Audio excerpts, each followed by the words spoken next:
Donc, je vais vous parler un petit peu de notre expérience de la mise en place d'une GMAO, en l'occurrence Karl Source chez Actemium. Voilà, donc on va commencer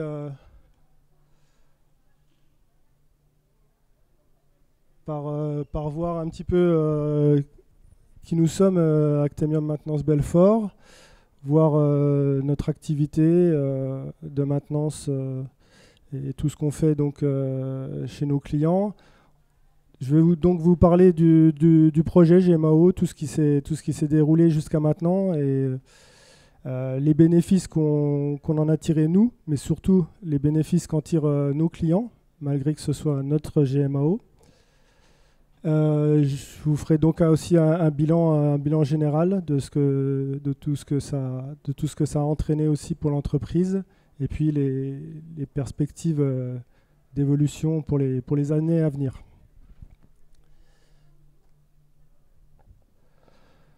Donc, Actemium Maintenance Belfort, nous sommes une filiale de Vinci Énergie, donc au sein du groupe Vinci. Donc Actemium, c'est la filiale industrielle de la marque et donc vous en voyez certainement plein d'autres. Il y a 380 entreprises et 21 000 salariés dans le monde. C'est donc plein d'Actemium. Et donc nous, à Belfort, on est spécialisé dans la maintenance industrielle et on est prestataire de services chez nos clients. Et on est une PME de 60 salariés environ.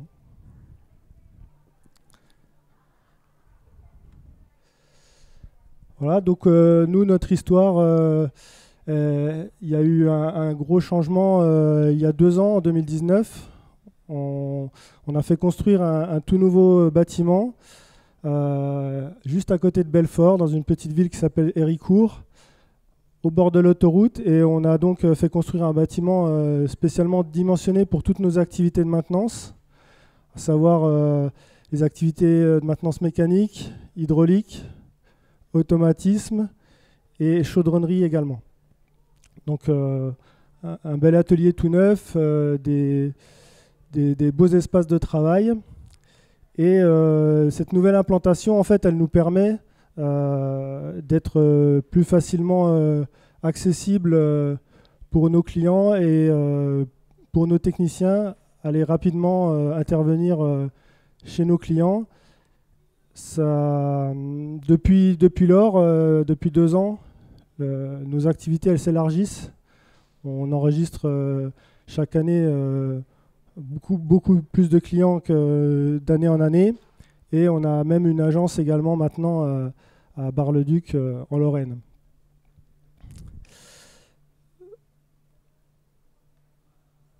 Donc nos clients, voici un petit peu les principaux clients pour lesquels on travaille.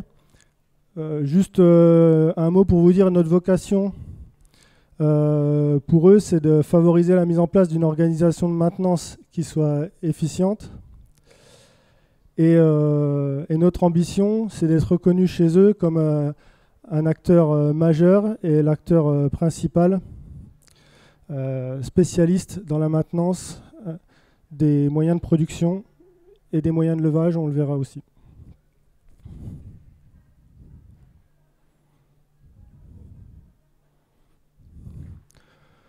Donc nos offres, on va voir un peu nos activités. Donc on a une offre dans la maintenance des ponts roulants. Donc toute une activité sur tout ce qui est moyen de levage, de manutention dans les entreprises. Donc principalement des offres de contrats de maintenance et de préventif. C'est la base, c'est le cœur de notre métier, avec bien sûr le diagnostic et le dépannage. On fait également tout ce qui est travaux, rénovation. On a dans nos offres aussi de l'ingénierie, de la reconception.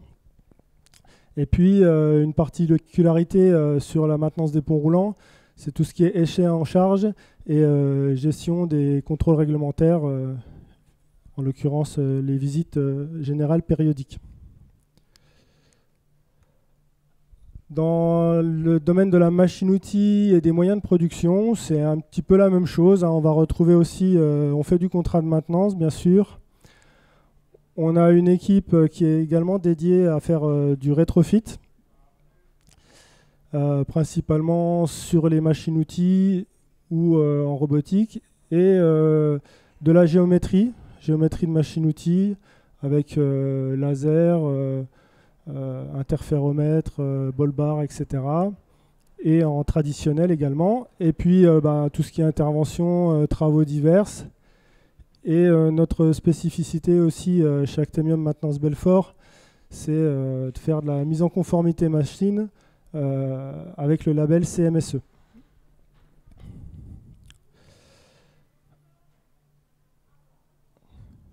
Voilà un dernier mot concernant ce que nous sommes chez Actemium Maintenance Belfort. Donc,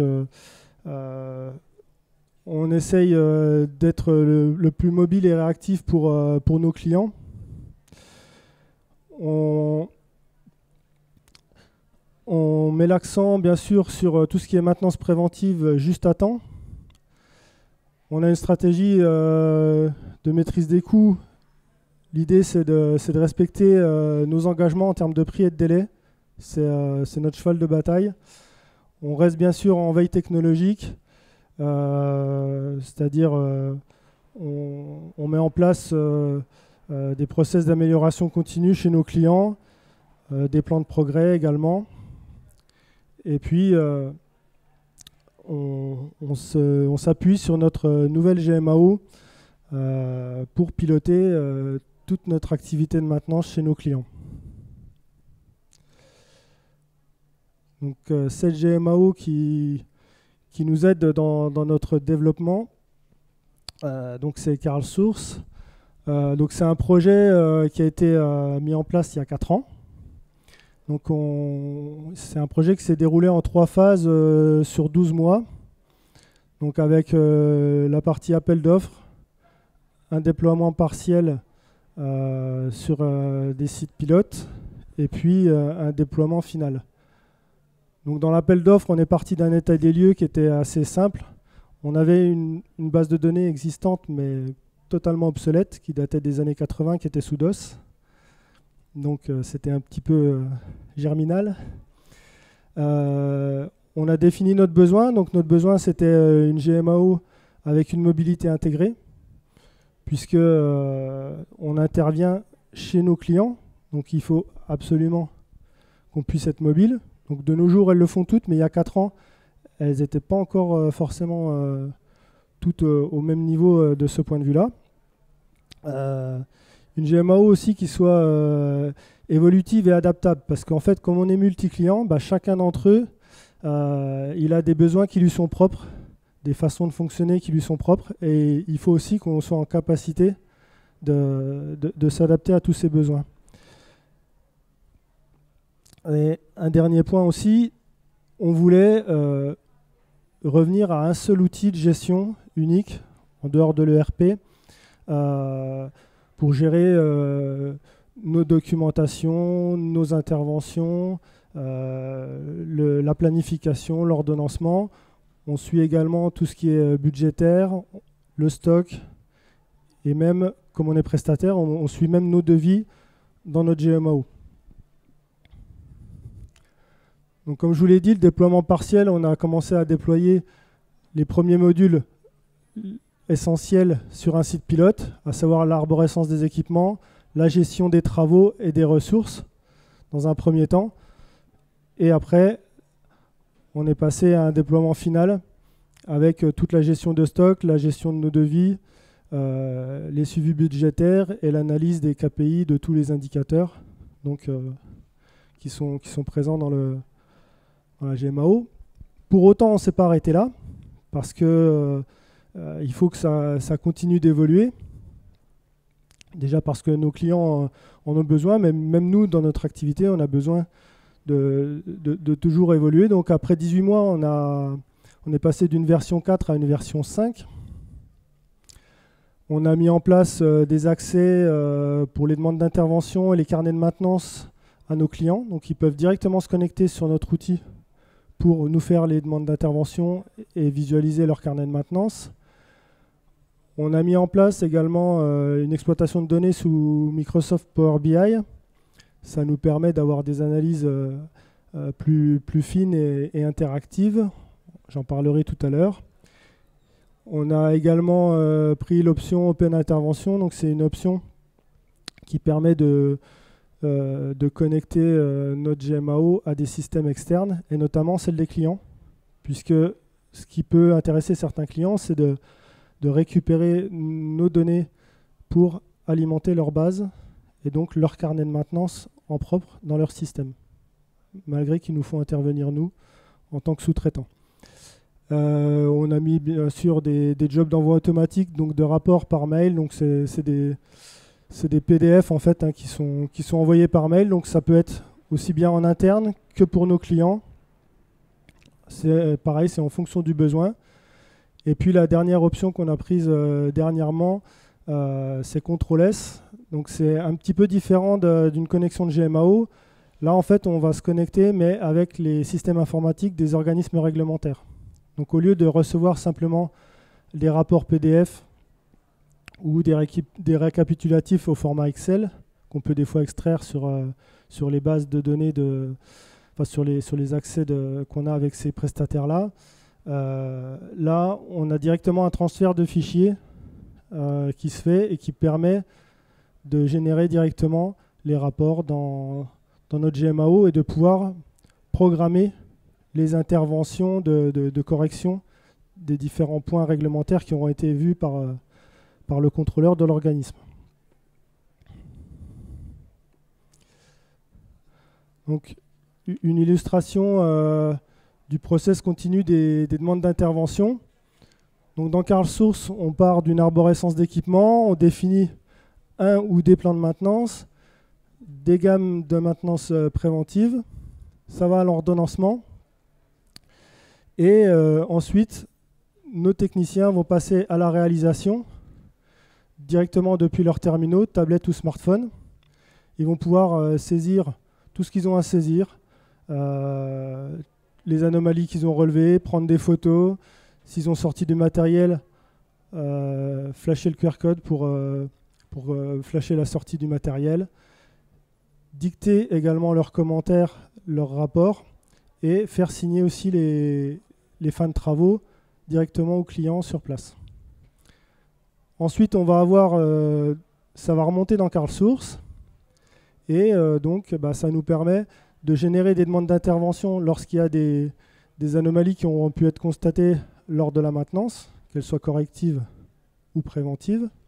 Ça va générer également des mails de façon automatique pour nos clients, pour nos responsables de maintenance, et on va pouvoir également extraire des rapports d'intervention, et tout ça va alimenter donc notre base, nos historiques et donc nos indicateurs pour piloter notre maintenance. Pourquoi un process continu ? Parce que chaque fois qu'on aura constaté des non-conformités ou des anomalies, on va pouvoir récupérer ça sous forme d'une demande d'intervention qui va aller de nouveau à la planification, à l'ordonnancement, ou qui va pouvoir aussi faire l'objet d'un devis. Puisqu'on travaille pour des clients, il faut aussi des fois valider avec eux le budget pour intervenir et corriger ces anomalies-là. Ce process-là, il va être le même donc pour les interventions de dépannage. On va recevoir des demandes d'intervention de dépannage et on va donc directement envoyer ça à l'ordonnancement. Et puis donc lorsque les devis sont acceptés par nos clients, on va pareil planifier nos interventions. Et donc ça va partir sur les terminaux mobiles de nos techniciens. Je vous parlais donc, on utilise également CarlSource pour gérer nos devis. Donc le process, on va partir d'une base de données de clients qu'on va enrichir au fur et à mesure qu'on a des nouveaux clients. On va créer donc dans un module client, on va créer nos devis.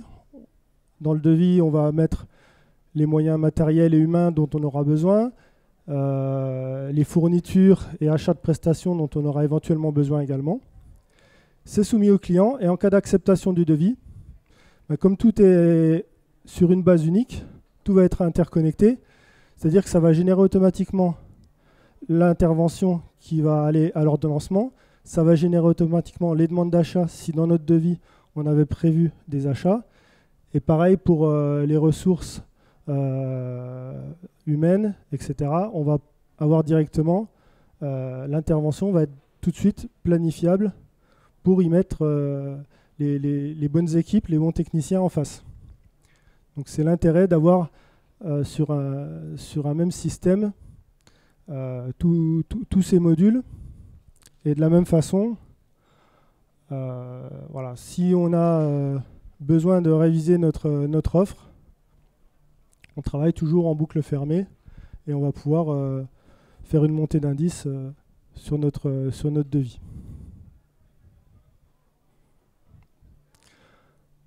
Donc les bénéfices aussi qu'on en tire pour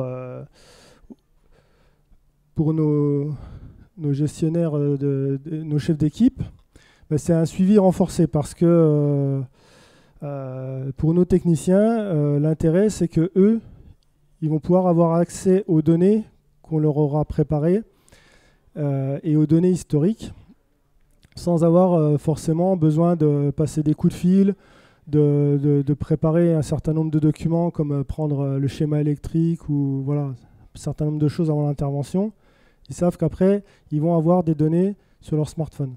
Alors, il n'y a pas forcément tout parce que quand on va chez des nouveaux clients, on n'a pas toutes les infos qui sont disponibles dans la GMAO. C'est un travail à faire en continu.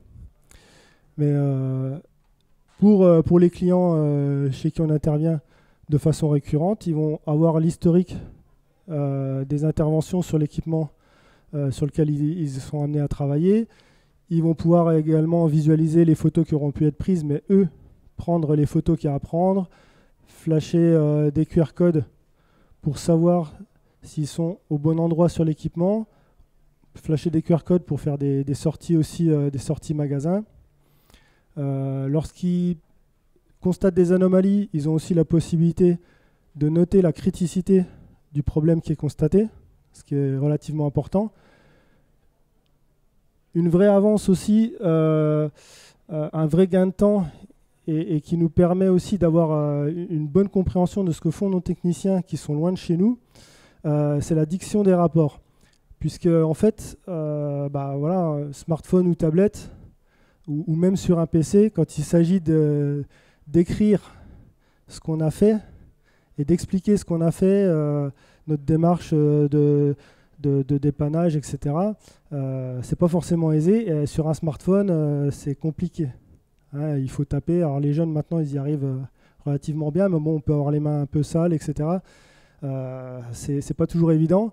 Nos techniciens étaient assez réfractaires au début. Ils avaient un petit peu de mal avec ce nouvel outil. On les avait peut-être pas suffisamment accompagnés vers ce changement-là. Mais aujourd'hui, ils s'aperçoivent qu'ils peuvent, en cliquant sur le micro, ils dictent et ça retranscrit finalement leur diction directement sous forme de compte-rendu. Il peut y avoir quelques coquilles, bien entendu, mais voilà, on a vraiment un contenu relativement riche de leur compte-rendu d'intervention. Et puis un dernier point, c'est la signature aussi, signature des fins de travaux. Nos techniciens, ils ont fait 60 km, ils sont chez un client, ils ont fini. Voilà, ils font constater ce qu'ils ont fait, ils lisent le compte-rendu sur le téléphone avec le client, et à la fin, le client peut signer directement sur leur smartphone. C'est un gain de temps pour nous et un gage d'un bon suivi. Voilà, parce qu'on n'est plus obligé de courir après les signatures ou de renvoyer des PDF pour faire signer nos clients 2 jours après. Donc on a aussi une facturation juste à temps. Donc pour nos clients, il y a aussi des bénéfices. Donc le premier d'entre eux, c'est de pouvoir partager les données. C'est-à-dire il y a vraiment cette cette notion de transparence. Donc, sur notre système, ils ont un écran d'accueil qui leur est dédié, d'accord, où ils vont pouvoir visualiser, consulter un certain nombre d'éléments. Donc, on parlait tout à l'heure, les carnets de maintenance. Ils vont pouvoir également visualiser le planning, pour ceux avec qui on doit faire du préventif, le planning des interventions de préventif à venir. Ils pourront également visualiser l'avancement de ce qui a été fait dans les dernières semaines au niveau préventif. Et puis, ils vont pouvoir également avoir le suivi réglementaire de leurs équipements. Grâce à l'option CTRL S dont on parlait tout à l'heure, ils vont pouvoir également interagir. C'est-à-dire que lorsqu'ils vont créer une DI ou en visualiser une autre, qui aura été créée suite à un préventif ou suite à une intervention réglementaire, ils vont avoir accès à cette DI et pouvoir finalement nous donner des informations, comme valider qu'on peut faire les travaux sans passer par un devis, nous proposer des dates pour faire l'intervention, voilà, et valider ou non par exemple des fins de travaux également, puisque des fois ils ne sont pas forcément sur place pour signer, donc après ils peuvent quand même nous faire une validation directement depuis l'interface CarlSource avec leurs identifiants de connexion.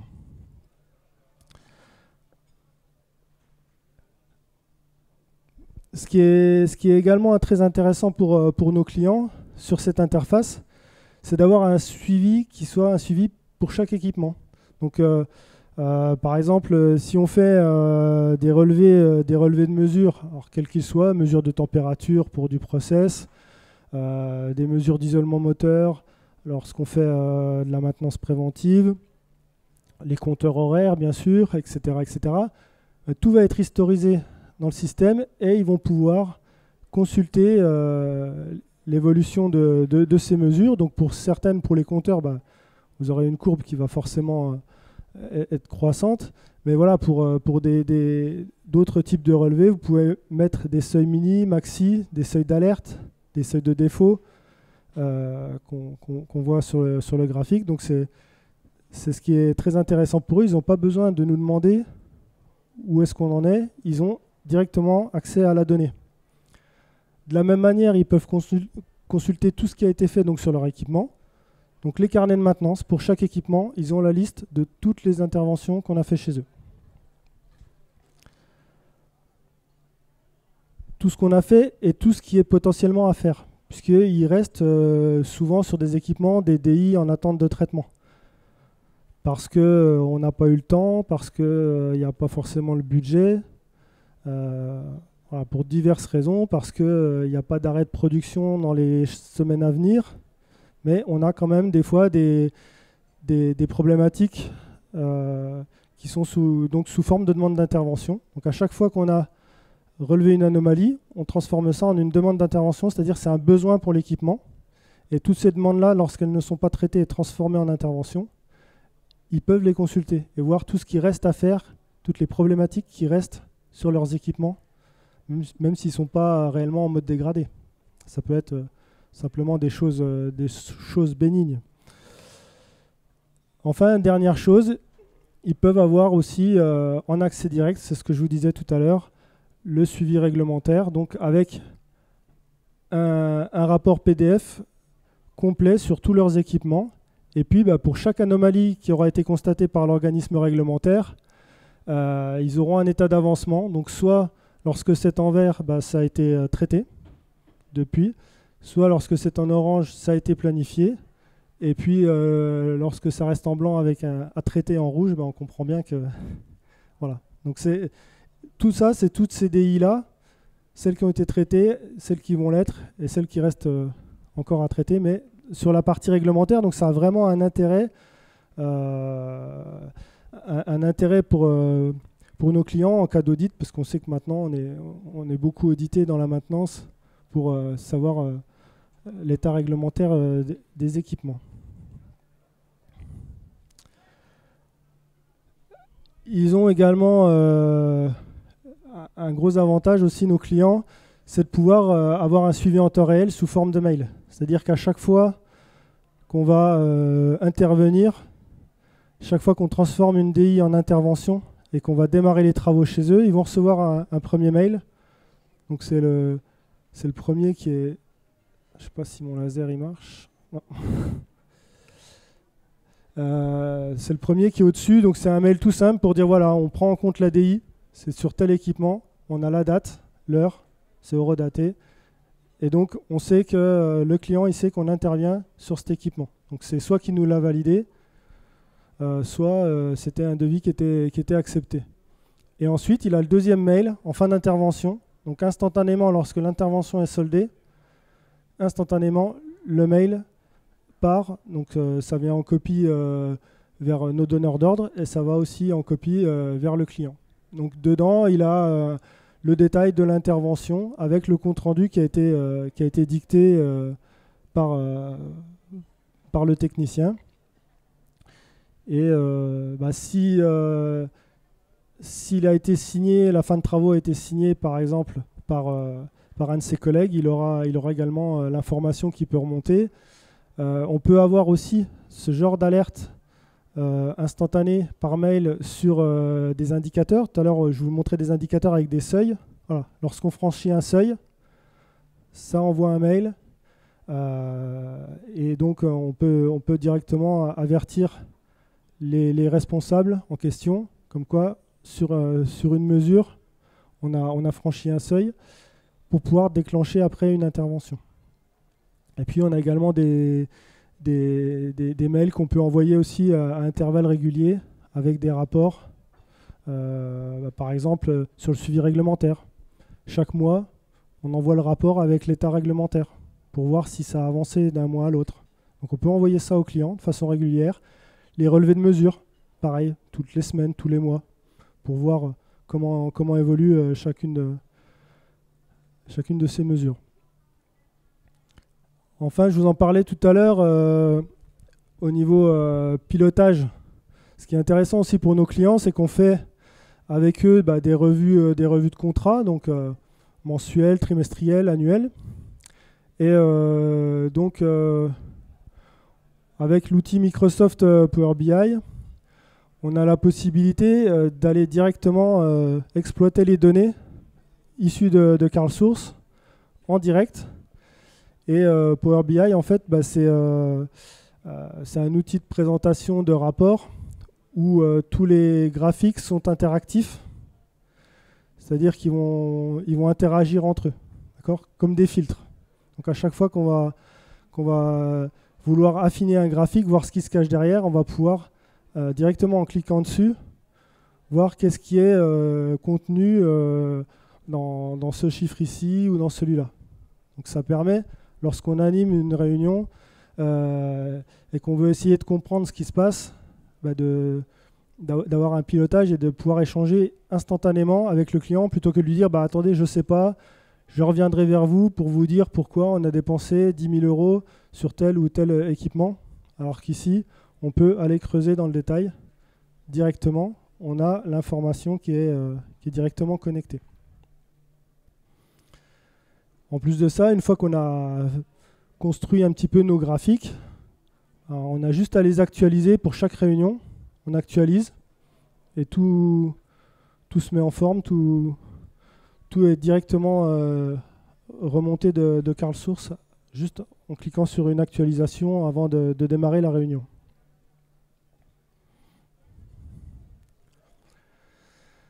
Donc si on doit faire un bilan de ce que ça nous a apporté cette GMAO CarlSource depuis ces années, c'est un pilotage performant de la maintenance, donc avec les suivis d'indicateurs, des KPI dynamiques, c'est-à-dire que lorsqu'on franchit des seuils, on peut avoir soit des mails, soit des DI qui sont générés, soit les deux.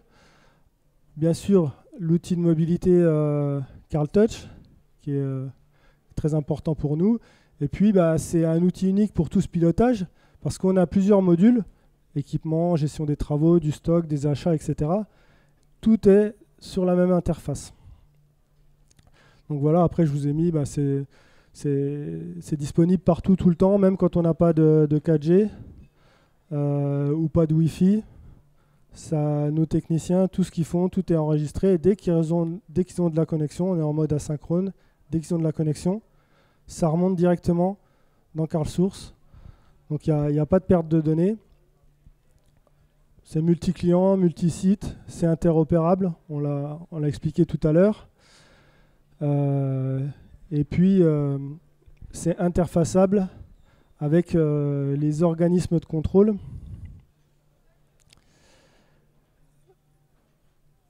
Juste, si on reprend tout à l'heure, on avait le process continu de traitement des DI. Vous voyez, j'ai repris le même. Et en fait, avec CTRL-S, on reçoit le rapport de l'organisme et il est directement injecté dans le système. Il y a éventuellement un contrôle à faire, manuel, la première fois, pour être sûr que l'interface est bien paramétrée. Mais après, ça vit tout seul. Donc on voit les interventions se générer au fur et à mesure que l'organisme nous fait des rapports.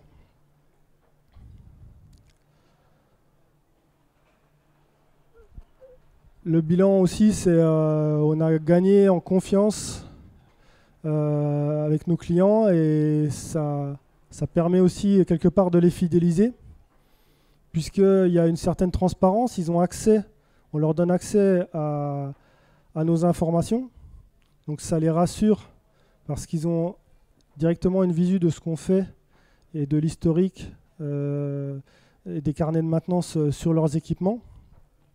Donc cette transparence-là, elle s'inscrit dans une collaboration, dans un partenariat pour les accompagner à optimiser leur maintenance.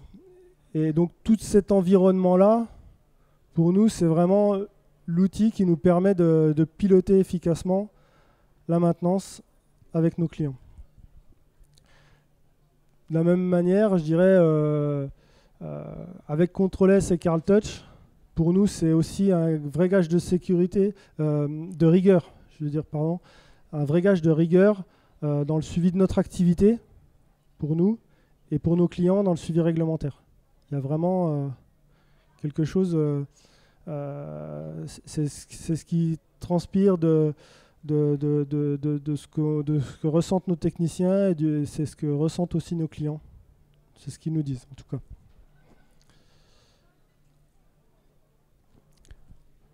Donc je vous disais, une maintenance, ça doit être aussi, une GMAO, ça doit être aussi évolutif. Nous, on en avait une qui n'avait jamais évolué, qui était restée sous DOS depuis les années 80, et on s'est retrouvé coincé, mais ça faisait bien longtemps qu'on était embêté. Donc aujourd'hui, l'idée, c'est de faire évoluer notre environnement CarlSource. Donc à court terme, pour nous, c'est de passer cette fois-ci à la version 6. Donc c'est une version où le design est fortement amélioré et c'est surtout la personnalisation qui est encore plus facile, beaucoup plus aisée que dans la version 5. Donc on pense passer à la version 6 au plus tard fin d'année 2021. On gagne également en ergonomie sur cette version et notamment sur la partie planning, planification des ressources, planification des interventions. En fait, il y a un système, on le voit là, c'est un drag and drop. Donc on a la liste de nos intervenants par équipe, la liste de nos matériels, de nos outillages. On peut les trier, on peut les filtrer. Et à droite, on a toutes nos interventions possibles qu'on va également pouvoir trier, filtrer, et simplement avec du glisser-coller, on va affecter les ressources aux interventions et pouvoir visualiser sur le planning la charge de travail pour aussi bien nos ressources en personnel que nos moyens techniques, véhicules, tout ce qui est gros outillage, etc. Voilà, donc c'est vraiment une aisance d'utilisation qui va nous faire également gagner pas mal de temps pour pour tous nos chefs d'équipe et gestionnaires de contrats. Enfin, je vais finir avec la dernière chose, avec la version 6 de Carl. Alors c'est à plus long terme, hein, mais on souhaiterait faire communiquer nos systèmes de maintenance prévisionnelle qui ont été développés au sein du groupe et de la marque Actemium avec la plateforme BL Predict, qui est la plateforme de maintenance prévisionnelle de Carl. Et donc concrètement, nous en fait on a déjà un système qui s'appelle alors je ne veux pas tout vous expliquer, c'est un petit peu compliqué, mais enfin on fait du edge computing, donc on fait de la remontée d'informations sur les équipements à partir d'une global box, c'est-à-dire qu'on va sur cette box on va récupérer les données process, les données des équipements, installer des capteurs et remonter également les données de ces capteurs. Et donc, commencer à les pré-traiter directement en local. Et après, nous, pour l'instant, on remonte ça vers du mailing pour pouvoir alerter en cas de dérive et programmer des interventions. Donc aujourd'hui, on en est là. Et demain, ce qu'on souhaiterait faire, c'est pouvoir directement interfacer les données qu'on remonte de notre box avec la plateforme de Carl Software, de manière à ce que finalement, à boucler la boucle, c'est-à-dire que nos clients puissent visualiser directement, comme on voyait tout à l'heure, le suivi des relevés de mesure avec ces courbes qui évoluent de jour en jour, eh bien, c'est faire la même chose, mais à partir des données qu'on va pouvoir remonter de notre système de edge computing. Et puis, in fine, générer les demandes d'intervention directement dans Carl Source. C'est-à-dire qu'à chaque fois qu'on aura un dépassement de seuil ou une prévision de dépassement de seuil, c'est pouvoir générer les demandes d'intervention. Et c'est là aussi que c'est intéressant, la plateforme BL Predict de Carl, c'est qu'elle a également une intelligence artificielle sur laquelle il y a toujours du développement. Et donc, nous, dans notre système, on fait un peu de prévisionnel, mais on est limité, hein, on n'a pas de boule de cristal, mais Carl a développé de son côté également une intelligence artificielle et des algorithmes. Et donc, c'est pouvoir aussi capitaliser ensemble notre travail à nous de prévisionnel et utiliser également les algorithmes développés par Carl Software pour aller plus loin dans la prévision de franchissement de seuil et donc d'événements critiques.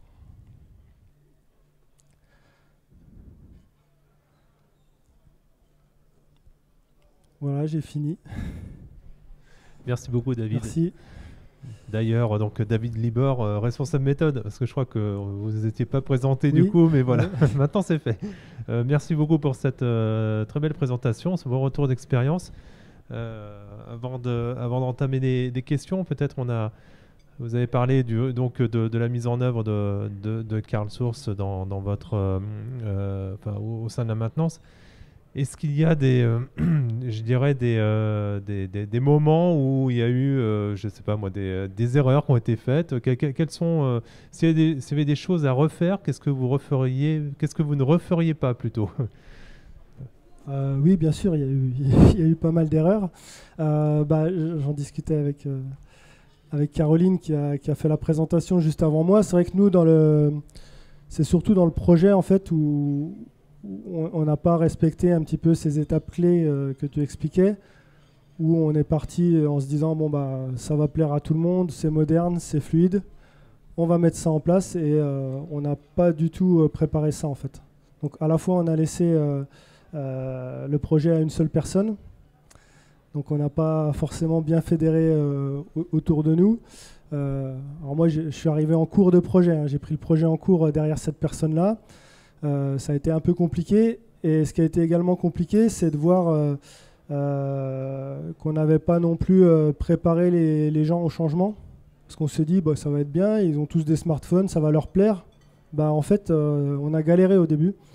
On a vraiment eu du mal à leur faire comprendre que c'était quand même plus facile que de partir avec une feuille, de la griffonner, de faire des comptes rendus. Nous, on doit les rappeler parce qu'on ne comprend rien à ce qu'ils ont écrit.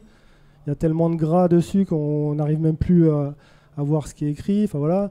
Les feuilles, elles sont perdues. Alors, elles sont peut-être dans le véhicule, mais c'est le collègue qui est reparti chez un autre client avec ce véhicule-là, avec mon compte rendu d'intervention. Et puis la facturation, elle se fait 2 mois après ou 6 mois après. Donc voilà, il y a eu plein de problématiques comme ça. Donc je pense à ça parce que c'est vraiment ce que tu nous expliquais tout à l'heure dans la bonne gestion d'un projet de mise en place de GMAO. Et puis après, non, après je vois pas d'autres problématiques. Mais oui, donc la mise en place d'un projet technologique est également humain. Donc effectivement, l'aspect humain est tout aussi important, évidemment.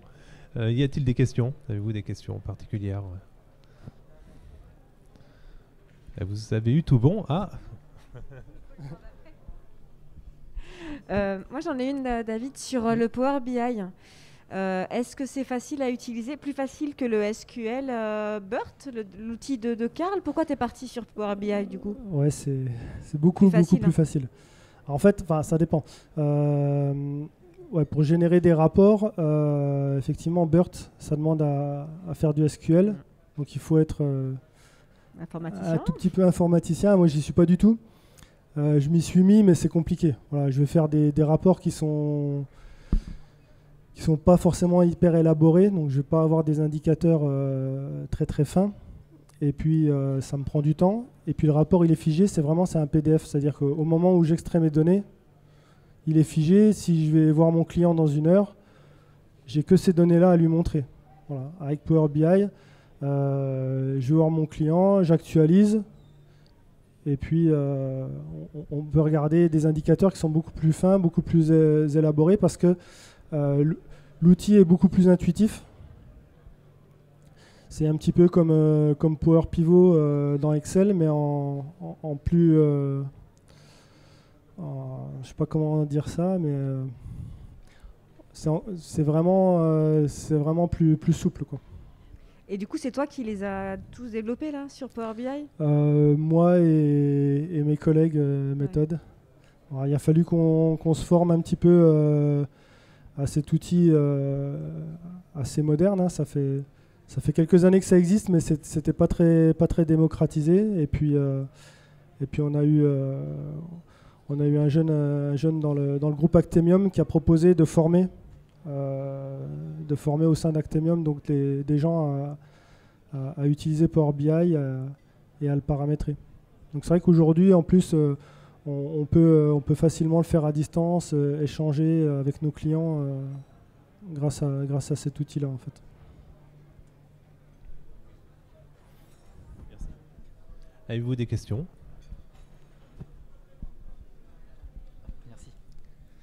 Bonjour, donc Romuald Janson de la société Eiffage. J'avais surtout une question. Tout à l'heure, on parlait du côté humain, oui. Où justement vous n'aviez pas prévu cette phase d'accompagnement ou d'adaptation à la conduite du changement. Donc là, du coup, suite à la mise en place de GMAO, vous avez dû avoir pas mal de réfractaires, je pense. Oui. Comment est-ce que vous avez fait pour justement faire accepter du coup ces solutions, même si je suis... Un petit peu à marche forcée. Et de toute façon, voilà, on leur donnait plus de papier. Et il a fallu insister. C'est vrai que ça a été quand même douloureux. Je veux dire, on a toute une partie de la population qui s'y est mis très vite. Ça a été très simple. Et ils ont été même moteurs. Mais après, les autres, franchement, on n'a même pas cherché une méthode particulière, mais il n'y avait pas d'échappatoire pour eux. Ils vont chez un client. Leur ordre de mission, c'est de faire les travaux, c'est de faire signer les fins de travaux sur l'outil qu'on leur a donné. L'outil, c'était ça. Donc ça a été un petit peu compliqué. Certains sont passés par des par des collègues qui faisaient le travail pour eux, enfin le travail de saisie, hein, je parle. Hein. Mais voilà. On a encore quelques techniciens, alors c'est ceux qui sont les plus sédentaires, je dirais, qui vont le moins chez le client et qui du coup profitent du fait qu'ils sont pas loin de la secrétaire de direction, pas loin du responsable méthode pour les aider un petit peu. Mais on a encore, après 4 ans, on en a quand même quelques-uns qui restent très très réfractaires à utiliser leur smartphone. D'accord, très bien, merci. J'aurais juste une autre question également. Lorsque vous avez lancé cette GMAO, en termes de formation, est-ce que vous êtes plus passé par des key users du coup en interne qui ont pu après former d'autres personnes, ou est-ce que c'est directement vous avez formé l'ensemble de vos équipes pour pouvoir ensuite lancer l'utilisation de ce système? On est passé uniquement en interne avec alors des key users, en gros on en avait qu'une. Enfin, c'est là-dessus, c'est pour ça que ça m'a vraiment fait réagir. Ce que Caroline disait dans la conférence précédente, c'est vraiment, voilà, on a laissé le projet à une personne et c'est elle qui a dû former tout le monde en interne. Et c'est vrai qu'elle n'étant pas utilisatrice et technicienne de maintenance, c'est quand même moins facile pour elle de bien expliquer que effectivement si on avait pu avoir dans l'équipe. Mais sur ce point-là, je vous invite vraiment à revoir la présentation de Caroline. Je vais compléter, moi, pour répondre.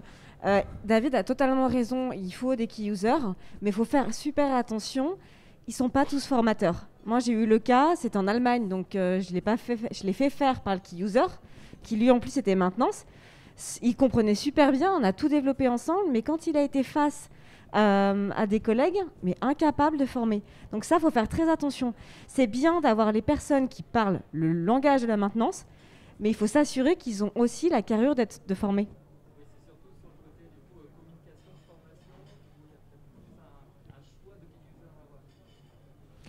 Au niveau des formations ou tout au long du projet? Ah ben complètement. Le key user, il doit avoir un leadership naturel, il doit avoir une communication positive, il doit être reconnu par les autres. Et c'est ce qui fait que vous allez fédérer l'équipe et que dans le cycle, je ne sais pas si vous étiez là avant, mais le cycle de Cutter, vous allez imposer votre projet. C'est le début de la gestion du changement. Vos key users sont très très importants. Merci à vous pour cet échange. Effectivement, être manager à la fois de maintenance et à la fois voilà, de projet, c'est deux choses radicalement différentes. Bonjour, Pierre Peffer du S2A. J'aurais deux questions. La première question, ça vous fait combien d'équipements en tout à gérer à peu près? Je ne sais plus, je crois qu'on est à 8000. 8000. Je dirais un peu en dessous de 10 000 de sûr, mais on doit s'en rapprocher. Ok. Deuxième question, les clients, ils peuvent se connecter à votre base de données pour avoir toutes les informations. Ces informations, elles sont stockées sur des serveurs chez vous dans l'entreprise ou dans un cloud? Non, on a fait le choix, alors c'est vrai que j'en ai pas parlé tout à l'heure, on a fait le choix, lorsqu'on a mis en place dans le projet, de partir sur une GMAO où tout était hébergé chez Carl. Okay. Carl Software propose soit l'hébergement chez eux, soit sur nos serveurs. Nous, la gestion de l'informatique au sein du groupe Vinci étant le groupe étant énorme et la gestion informatique c'est pas forcément très aisé au sein du groupe et du coup on a pensé que c'était un peu plus simple de sous-traiter toute cette partie-là à Carl, donc c'est sous forme effectivement d'un cloud et ça nous permet aussi lorsqu'on a des patchs ou des montées en version à faire, c'est eux qui gèrent absolument tout. Voilà. D'accord, merci. Donc ça, il y a quand même un risque, puisqu'on n'est pas sur nos safe places, on est hébergé, mais ça reste quand même beaucoup plus de confort. Voilà. Surtout pour une PME comme nous, on est 60, voilà,